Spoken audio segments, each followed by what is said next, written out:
योगं युञ्जन मदाश्रय असंशयं समग्रं मां यथा ज्ञास्यसि तच्छृणु। इस श्लोक हम लोग कल इसको आलोचना की थी कि भगवान में आसक्ति बढ़ानी और उसकी जो पद्धति, इस विषय में कल सभी गतकाल हम लोग कुछ आलोचना की कि उसका एक नियम है। वो नियम से कोई चीज भी आप अपनाइए तो उसका नियम से प्रतिपालन करनी चाहिए। भगवान भगवद गीता में बताया है, जो शास्त्र विधि मुत्सृज्य वर्तते कामकार न सिद्धि स्वभावनति।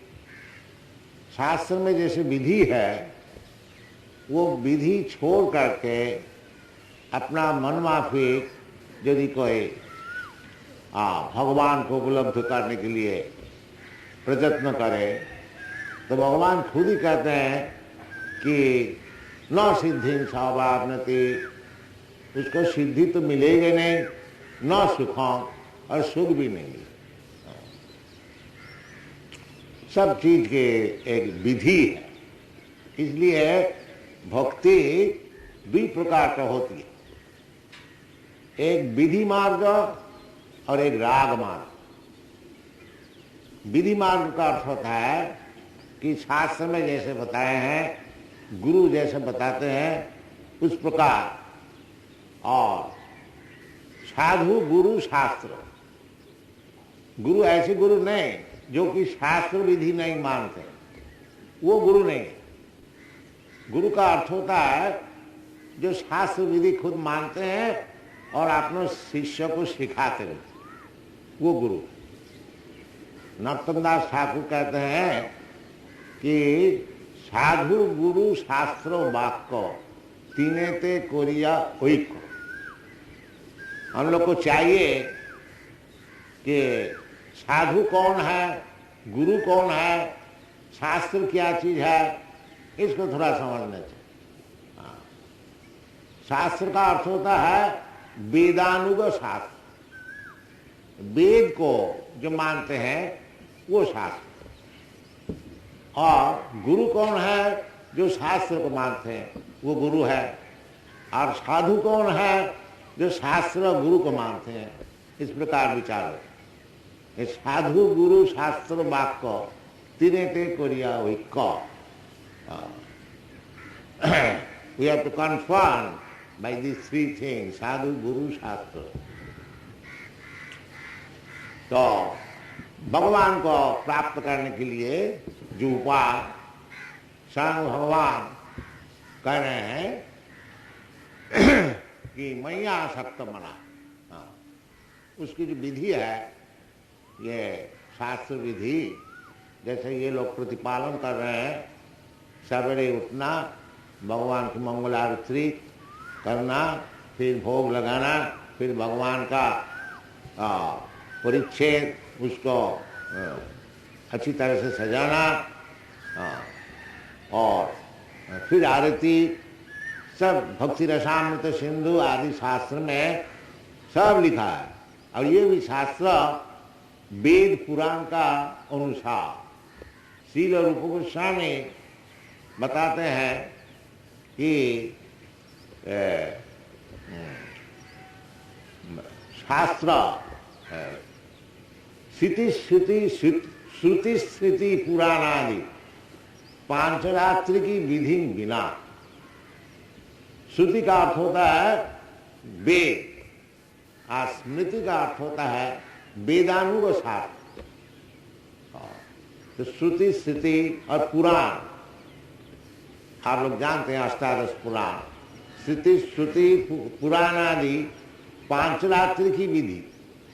पांचरात्रि की नारद पंचरात्र, अर्चन मान, भगवान को किस तरह से अर्चन किया जाता है, वो 5 रात्रि की विधि नारद जी बनाए। तो ये सब मानना चाहिए। रूप गोस्वामी कहते हैं ये सब जो शास्त्र विधि है, इसको जो मानते नहीं, श्रुति स्थिति पुराण आदि 5 रात्रि की विधि बिना इसको छोड़ करके एकांतिकी हरे भक्ति उत्पाता एवं कल्पते। ये सब शास्त्र विधि छोड़ करके जो भगवत भक्ति की एक छलना, वो दुनिया में उत्पात बना देते हैं, उसमें कुछ लाभ नहीं होता। इसलिए शास्त्र विधि से भगवान का आसक्ति बढ़ाने के लिए जो शास्त्र विधि है उसको मानना चाहिए। और उसमें फल हुआ असंशयं समग्र मांग यथा गैसे। शास्त्र विधि से काम करने से संशय नहीं रहेगा, देयर इज नो डाउट। असंशय समग्र और पूर्णता, भगवान को पूर्णता कोई समझ नहीं सकेंगे, क्योंकि भगवान अनलिमिटेड। तो असंशय समग्रमा, इसीलिए भगवान किस तरह से भगवान को हम लोग समझ सकेंगे वो भगवान खुद ही बताते हैं। हमारा मनन करने से, स्पेकुलेशन करने से उसमें भगवान को उपलब्धि नहीं हो सकेगी। भगवान जैसे बताते हैं, शास्त्र जैसे बताते हैं, गुरु जैसे बताते हैं, साधु जैसे बताते हैं, उस प्रकार विधि से अगर हम लोग काम करेंगे तो भगवान कहते हैं असंशय समग्र, बिना संदेह और संपूर्णता से भगवान को हम लोग समझ पाएंगे। फिर कहते हैं ज्ञानं तेहं समिज्ञानम् इदं वक्ष्यामि अशेषतः यज्ञत्या नेहा भूय अन्यत् ज्ञातव्यम् अवशिष्यते। तो ये जो भगवत ज्ञान, ये विज्ञान से, भगवान का एक और एक नाम है विज्ञान बीज। विज्ञान बीज, भगवान का जो बल है, जो भगवान की जो शक्ति है, वो विज्ञान सम्मत है। ये नहीं है कि हम लोग कुछ समझ लिया भगवान का ज्ञान ऐसे है, भगवान का बीज जैसा है, नहीं, विज्ञान समन्वित। जद विज्ञान समन्वित, भागवत में है ज्ञानम में परमम गुह्यम जद विज्ञान समन्वित। भगवत ज्ञान विज्ञान समन्वित। आजकल का विज्ञान का युग है, तो सब कोई विज्ञान से समझने चाहते हैं। ये शास्त्र का भी मत है, जो भगवत ज्ञान जो है वो विज्ञान सम्मत है। ऐसे नहीं मन माफी जैसा आजकल कहते हैं, जो जिसका जैसा मत होए उसी मत से भगवान को प्राप्त कर सके। ये बात ठीक नहीं है। भगवान को प्राप्त करने के लिए विज्ञान सम्मत मत होना चाहिए। अपना मन भाव जैसा विज्ञान सम्मत अंक शास्त्र में कहते हैं 2 और 2 मिलकर के 4 होता, 2 + 2 = 4। ये विज्ञान सम्मत है। अगर कोई कहेगा कि 2 और 2 मिलकर के 5 होता है, 2 और 2 मिलकर के 3 होता है, ये विज्ञान सम्मत नहीं है। इसलिए भगवान कहते हैं जो भगवत ज्ञान जो है वो विज्ञान सम्मत है। उसमें कोई अपना जो दुष्ट मत है, उस दुष्ट मत से भगवान को कोई प्राप्त नहीं कर सके। ज्ञानं तेहं सविज्ञानम् इदं वक्ष्यामि अशेषतः। अशेषतः अच्छी तरह से तुमको समझा रहा हूँ। कृष्णा अर्जुन को कह रहे अशेषतः, खूब अच्छी तरह से तुमको समझा रहा हूँ, समझो। जद ज्ञाता, अगर विज्ञान सम्मत तुम भगवान को समझो, यानी हमको समझो, भगवान खुद बता रहे हैं। जद ज्ञात्या, जत ज्ञात्याग नेहा भूय अन्य, फिर भगवान को समझने से फिर तुम्हारा और ज्ञान जो है वो खुद ही उपलब्ध हो जाए। वेद में भी ऐसे कहते हैं कि जत ज्ञात जस्मिन विज्ञाते सर्वमेदं विज्ञातम भवन्ति। यदि कोई वास्तविक भगवान को समझ जाए फिर उसके लिए और दूसरा चीज समझने में कोई मुश्किल नहीं है, वह खुद ही समझ जाता है। ये वास्तविक उपलब्ध का विषय है। जो भगवान को समझे हुए हैं वो सब विज्ञान समझे हुए हैं। जस्मिन विज्ञाते सर्वमेदं विज्ञातम भवन्ति। और भगवान खुद भी कहते हैं जो जजगत्या, ये जो भगवत ज्ञान, इसको लाभ होने से फिर जा करके नेहा भूय अन्नद ज्ञातम मम भविष्यते, और कुछ बाकी नहीं रह जाए, सब ज्ञान अच्छी तरह से हो जाए। तो ये जो भगवत ज्ञान है, भगवान खुद कहते हैं वो मिलना भी मुश्किल है। इसलिए भगवान कहते हैं मनुष्यानाम सहस्रेषु कश्चित् जतति सिद्धये, जततामपि सिद्ध्यानाम कश्चित् मां वेत्ति तत्तत्। जो विज्ञान सम्मत ज्ञान तात्विक ज्ञान, इसलिए भगवान कहते हैं कि मनुष्यानाम सहस्रे, हजारों लाखों मनुष्य के भीतर कश्चित् जतति सिद्धये, सिद्धि लाभ करने के लिए कोई एक व्यक्ति प्रयत्न करता है। देखिए हम लोग रोजाना देख रहे हैं कि सब आदमी वही दिन भर परिश्रम करते हैं आहार निद्रा भय मैथुन के लिए बस, और भगवत ज्ञान के लिए कोई इंटरेस्टेड नहीं है। इसलिए कहते हैं मनुष्यानाम सहस्रे। इधर जो ये हम लोग आंदोलन कृष्ण कॉन्शसनेस संकीर्तन मूवमेंट कर, इसमें ज्यादा इंटरेस्ट नहीं है। अगर कोई पॉलिटिकल मीटिंग होता इधर तो सवेरे 4 बजे से सब कोई पहुंच जाए, क्योंकि इधर हरे कृष्ण मूवमेंट है, कृष्ण का विषय है, तो कोई इंटरेस्ट है इसमें इंटरेस्ट नहीं है और सब सोते हैं। इसलिए भगवान कहते हैं जो करोड़ों व्यक्ति का भीतर कोई तो चाहते हैं जीवन को किस प्रकार से सिद्ध किया जाए, perfection of life, self realization. Nobody is interested. मनुष्यानाम सहस्रेषु कश्चित् जतति सिद्धये। सिद्धि में जो परफेक्शन ऑफ लाइफ, किस तरह से परफेक्शन ऑफ लाइफ, सिद्धि क्या चीज है? सिद्धि यही चीज है कि आप अपने को उपलब्ध करना, सेल्फ रियलाइजेशन। मैं क्या हूं, भगवान क्या, ब्रह्म जिज्ञासा। वेदांत सूत्र में कहते हैं ब्रह्म जिज्ञासा मनुष्य जीवन का एकमात्र काम है, ये ब्रह्म का विषय जिज्ञासु हो, अर्थात ब्रह्म जिज्ञासा। तो कोई जिज्ञासा नहीं करते हैं। जिज्ञासु श्रेय उत्तम, भागवत में कहते हैं जो तस्मात् गुरुं प्रपद्येत जिज्ञासु श्रेय उत्तम। जो उत्तम विषय में जिज्ञासु है वो गुरु का पास जाए। तस्मात् गुरुं प्रपद्येत, वेद में भी कहते हैं कि तस्मात् गुरुं प्रपद्येत तद विज्ञानार्थम सा गुरुमेव अभिगच्छेत। ये सब वेद शास्त्र का सब अनुज्ञा है, ताकि हम लोग सब मानते हैं। उत्तम विषय में जो जिज्ञासु है, तस्मात् गुरुं प्रपद्येत जिज्ञासु श्रेयम।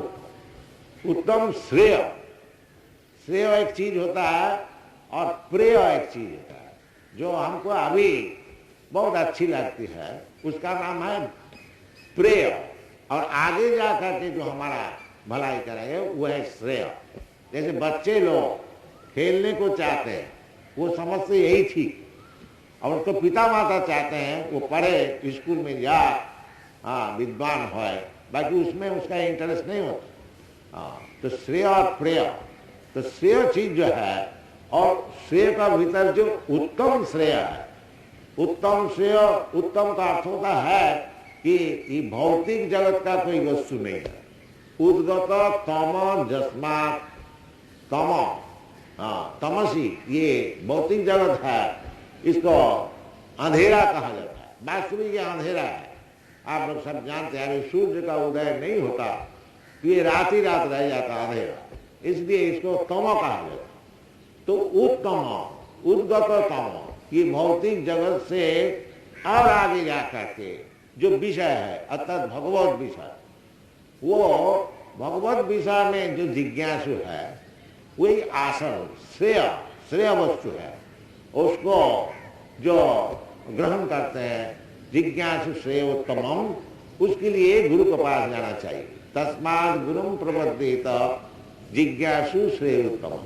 बाकी साधारण व्यक्ति का इस विषय में इंटरेस्ट है, दे आर नॉट इंटरेस्ट। इसलिए भगवान खुद कहते हैं मनुष्यानाम सहस्रेषु कश्चित् जतति सिद्ध है। कोई नहीं चाहते, कोई पशु का ऐसे ही आहार निद्रा भयमत, उसी में बस रहता। आहार, खाना, निद्रा, सोना, आहार निद्रा और भय और डिफेंड करना, अपने को रक्षा करना विपद से, और मैथुन और स्त्री पुरुष का संभोग, ये इंद्रिय तत्मन, यही सब लोग चाहते हैं। इसी को समझता है सिद्धि। ये सिद्धि तो पशु का भी है। आहार निद्रा भय मैथुन सामान्य में पशु भी न, इसमें कोई ज्यादा प्रयत्न करने का कोई आवश्यकता है नहीं। हम लोग खाने के लिए, सोने के लिए और भय से सुरक्षित करने के लिए और इंद्रिय तर्पण करने के लिए बहुत कुछ प्रयास करते हैं। और मनुष्य तो जो जीव है, पशु पक्षी, उसके लिए कोई पशु जो है, पक्षी जो है, वो खाने के लिए, रहने के लिए कोई बिजनेस नहीं करता, कोई प्रोफेशन नहीं करता। कहीं भगवान के इच्छा से जहाँ उसको खाने को मिलता ही है, कहीं भी उसको खाने को मिलता है। ये अफ्रीका हजारों लाखों हाथी है, उनको भी खाने को मिलता है। एक समय में वो एक मन खा जाते हैं, तो भगवान सबको खाने को देता। आगे वेद में ऐसी बताते हुए कि एक बहुनाम विदुधाति कामान, एक भगवान सबको खाने को देता है, सब जरूरत चीज देता है। तो उसके लिए कोई विशेष समस्या है नहीं। वो भगवान का तरफ से पहले सब ठीक ठाक है, खाने को मिलेगा। बाकी आजकल मनुष्य समाज ऐसे हो गए जो इसी को समस्या समझते हैं, वो समस्या और बढ़ते जाते हैं। आहार निद्रा भय मैथुन, मनुष्य समाज में केवल भगवत भक्ति लाभ करके सिद्धि लाभ करना चाहिए, यही शास्त्र का निर्देश है। बाकी कोई करता नहीं। मनुष्यानाम सहस्रेषु कश्चित् जतति सिद्ध है। और फिर भी भगवान बताते हैं जततामपि सिद्ध्यानां, खाली सिद्धि लाभ नहीं, जो वास्तविक सिद्धि लाभ किए हुए है उसका भीतर कोई कोई भगवान कृष्ण को तात्विक जाते। कहने का मतलब भगवान खुद ही बता रहे हैं जो कृष्ण तत्व ज्ञान होना ये साधारण बात नहीं है, ये भगवान का कृपा से ही हो सकती है, नहीं तो नहीं। अथापि ते देव पदाम्बुजद्वय प्रसाद लेशानुगृहीत ही जानाति तत्व भगवान महिम न जान एको विचिरंग विचिन्न। जो भगवत तत्व ज्ञान ये भगवान की कृपा से ही हो सके। इसलिए भगवान की कृपा की अपेक्षा होना चाहिए। नहीं तो अनशन इधर उधर कुछ भगवान का विषय समझ लेंगे। कोई कहेंगे जो भगवान मर गया है, कोई कहेंगे भगवान निराकार है, कोई कहेंगे जो भगवान हम है आप है, यही सब बातें चलेगी। असल जो तात्विक ज्ञान है वो भगवान की कृपा से हो सके। ज्ञानम ते सभिज्ञानम इदं भोक्षानि अशेष। इसलिए भगवान खुद बता रहे हैं अर्जुन को ऊपर कृपा करके भगवान अपने के विषय बता रहा है। इदं भोक्षानि अशेष। तो भगवान को जिस तरह से अर्जुन समझे हुए है अगर हम लोग उनको पदानुसरण करके अर्जुन जैसे समझे हुए थे उसी प्रकार अगर हम लोग समझ लें तो भगवत ज्ञान हमारा भी हो जाए। अर्जुन दसम अध्याय में भगवान को कहते हैं कि पर ब्रह्म परम धाम पवित्रम परमम भवान, आप जो है पर ब्रह्म। अर्जुन ये समझे जो कृष्ण पर ब्रह्म, शास्त्र का निर्देश अनुसार जैसा सिद्धांत है ईश्वर परम कृष्ण, अर्जुन वो ठीक ठीक समझ गया। इसलिए भगवान को कहते हैं कृष्ण का पर ब्रह्म परम धाम। अगर हम लोग भी अर्जुन का पदानुसरण करके कृष्ण को समझ जाए ये पर ब्रह्म है, परमेश्वर है, तब तो कृष्ण को ठीक समझे। और यदि ऐसे साधारण मनुष्य समझे, जैसा भगवान खुद कहते हैं कि अवजानंती मान मोहा मानसिम तनुवासिका, क्योंकि भगवान इधर आकर के मनुष्य का ऐसे लीला कर रहा है। इसलिए यदि हम लोग उसको समझे कि भगवान नहीं है, ये तो साधारण मनुष्य है, ये क्या नाम वसुदेव का संतान है और वृंदावन में आए थे, इस प्रकार अगर हम समझ लें तो वो समझा तात्विक नहीं, तात्विक समझना चाहिए। वो तात्विक ज्ञान किस तरह से समझना चाहिए वो भगवान खुद ही बता रहे हैं। मनुष्यानां सहस्रेषु कश्चित् जतति सिद्धये जततामपि सिद्ध्यानां कश्चिन् मां वेत्ति तत्त्वतः। अब भगवान बता रहे हैं कि किस तरह से हम लोग भगवान को तात्विक समझे। भूमिरापो नलो वायु खंगमना बुद्धिरेव च अहंकार इति अंग में भिन्ना प्रकृति अस्पधा।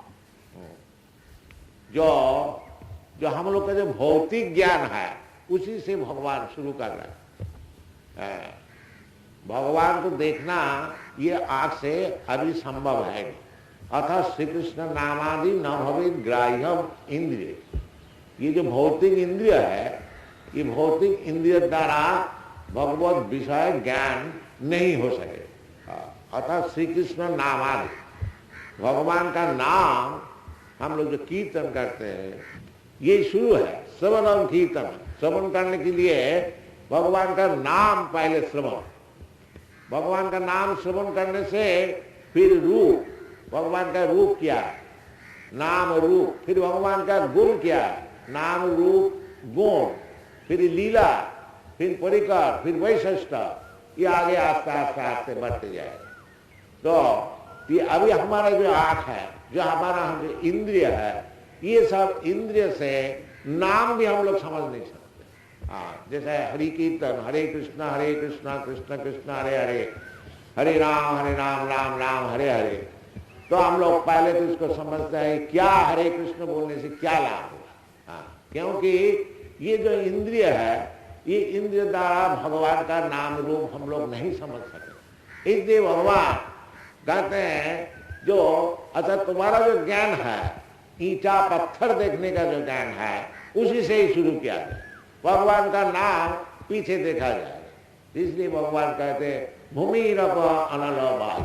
हाँ, तुम ईंटा पत्थर समझते तो हो, रोज ईंटा पत्थर देखते हो, पानी देखते हो, पत्थर देखते हो, मट्टी देखते हो, हवा भी समझते हो, तो भगवान कहते हैं ये जो चीज है, हाँ, कौन कौन, भूमि, हाँ, मट्टी, भूमि अप, फिर पानी, भूमि अप अनल, अग्नि, वायु, भूमि अप अनल वायु, खंग आकाश, मन और बुद्धि, अहंकार, ये जो 8 चीज है अहंकार इतियं में भिन्ना प्रकृति अस्ति। ये भिन्ना प्रकृति से हाँ हमसे अलग है, तो हमारी प्रकृति परंतु हमसे अलग है। हाँ, भिन्ना प्रकृति अस्ति। भिन्ना का अर्थ होता है जो है तो भगवान की शक्ति, बाकी अलग मेटीरियल वर्ल्ड। उनके भगवान की शक्ति अनेक प्रकार की होती है। पराशर शक्ति विविध, वो शक्ति को बड़े बड़े आचार्य लोग तीन विभाग से विभाजन किया। एक तो शक्ति है बहिरंगा शक्ति, और एक शक्ति है अंतरंगा शक्ति, और एक शक्ति तटस्था शक्ति। ये विष्णु पुराण में ये विचार को किया गया है कि बहिरंगा शक्ति भगवान का जो एक्सटर्नल एनर्जी है वो ये भौतिक जगत है, और जो उनका अंतरंगा शक्ति है उसको विकास है चित्त शक्ति, स्पिरिचुअल वर्ल्ड, चेतन जगत। ये जैसा मृत जगत है ऐसे और एक चेतन जगत है, जैसा भगवान ये जगत का नियम है। सब प्रकार का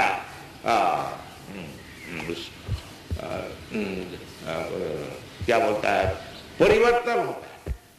जन्म हुआ, जन्म होने से काम नहीं बन जाता, फिर बुढ़ा हो जाता है, पुराना हो जाता है, फिर नाश हो जाता है। सर्व विकार, 6 प्रकार के विकार इसको कहा जाता है। और जो चेतन जगत है उसमें निर्विकार, उसमें कोई विकार नहीं। जैसा हम लोग सब कोई जो ये शरीर और शरीरी, देह और देही, जो आत्मा है वो देही, वो भीतर में है। आपका भीतर भी आप है, ये शरीर का भीतर मैं भी है, आपका शरीर का भीतर आप है। देही नस्मिन् यथा देहे कौमारं यौवनं जरा, वो देही शरीर में है, इसलिए ये शरीर का परिवर्तन होता है, विकार होता है, फिर अपक्षय होता है, फिर नाश हो जाता है। तो ये जो भौतिक शरीर है, ये भौतिक शरीर भी वही भूमि अपान और वायु से बनी हुई, परंतु ये बाहरी चीज है, इसलिए कहते हैं भिन्ना, एक्सटर्नल एनर्जी, इंटरनल एनर्जी और अलग। भूमि अनल वायु खंग मना बुद्धि रेवच अहंकार इतिहास में भिन्ना प्रकृति अस्त्र। ये 8 प्रकार। मन भी भौतिक है, मन स्पिरिचुअल नहीं है, आध्यात्मिक नहीं। बहुत से आदमी समझते हैं जो मन जो है ये स्पिरिट है, नहीं। भगवान खुद है ये मन जो है ये सुख भौतिक चीज है। कुछ तो subtle and gross matter and subtle matter. The mind, intelligence, ये subtle matter, जो earth, water, air, ये भूमि अपान वायु, ये ग्रॉस मैटर है, सुख और जड़ वस्तु और सुख। तो मन जो है ये भी भौतिक चीज है, बाकी सूक्ष्म सत्व भगवान खुद बता रहे हैं। अहंकार में भिन्ना प्रकृति अस्थिता। ये 8 प्रकार की जो प्रकृति है विभिन्न, हमसे अलग है, एक्सटर्नल। और इसका अलावा, इसको छोड़ करके अपरायम इतस्तु विद्धि में प्रकृति परा। ये अपर का अर्थ होता है निकृष्ट। जैसे आप बाजार में कोई चीज खरीदने को जाते हैं तो दुकानदार दिखाता है, देखो जी ये चीज जो है इसको थोड़ा ये कम दाम है, और इसको और जो चीज है ये कपड़ा जो है ज्यादा दाम। तो उसमें उत्कृष्ट और निकृष्ट होता है। तो इसी प्रकार है तो भगवान की शक्ति, बाकी ये निकृष्ट है। ये जो भौतिक शक्ति, भौतिक एनर्जी, प्रकृति 8 प्रकार के, इसको कहते हैं अपरा। अपर का अर्थ होता है निकृष्ट, जिसका कीमत कम है। और इसको छोड़ करके और एक है अपरायम इतस्तु विद्धि में प्रकृति परा, और उत्कृष्ट प्रकृति। उत्कृष्ट प्रकृति क्या चीज है? जीव भूता महा, वो जो जीवात्मा है, 2 प्रकृति। जीवात्मा भी प्रकृति, ये पुरुष नहीं है। प्रकृति और पुरुष, पुरुष होता है भोक्ता, आप प्रकृति भोग्या। तो जीवात्मा जो मायावादी दार्शनिक कहते हैं कि जीवात्मा ही परमात्मा है, कि जीवात्मा ही भगवान है, ये बात ठीक नहीं। प्रकृति है, पुरुष भगवान, पुरुष शाश्वतम, पुरुष एकमात्र भगवान, भोक्तारम जगतवसाम सर्वलोकमहेश्वर श्रीराम सर्वभूतानाम ज्ञातावान शांतिमिच्छति। तो पुरुष जो है वो भोक्ता और प्रकृति भोग्य, इसलिए जीवात्मा कभी भोक्ता नहीं हो सकेगा। जीवात्मा भोग्या, जीवात्मा भगवान की सेवा के लिए, इसलिए जीवात्मा का जो असल रूप है, जैसे चैतन्य महाप्रभु बताते हैं, जीवेर स्वरूपा नित्य कृष्णदास, जीव का जो स्वरूप है नित्य कृष्णदास, सब समय के लिए भगवान का नौकर दास। एक दास ये मतलब नहीं होता जैसा हम लोग इधर नौकर रखते हैं, ये बात नहीं है। दास का अर्थ है सेवा। ये सेवा साधारण बात नहीं है, ये चित सेवा है, भौतिक सेवा नहीं है। इसलिए ये जो जीवात्मा, ये इसको कहा जाता है कि उत्कृष्ट प्रकृति, बाकी है प्रकृति, ये पुरुष नहीं है। अपरायम इतस्तु विद्धि में प्रकृति परा। अगर ये दो श्लोक जो है भगवद गीता में, भूमि रप अनल वायु, जो निकृष्ट प्रकृति, निकृष्टा प्रकृति और उत्कृष्टा प्रकृति, ये दोनों चीज अगर हम लोग अच्छी तरह से समझे तो बहुत आगे बढ़ जाए। इसलिए आप लोग से निवेदन है, यदि आप लोग कृपा करके आएंगे तो हम लोग समझाने के लिए प्रयत्न करेंगे। अभी तो टाइम हो गया, थोड़ा कीर्तन करके शुरू करेंगे। कीर्तन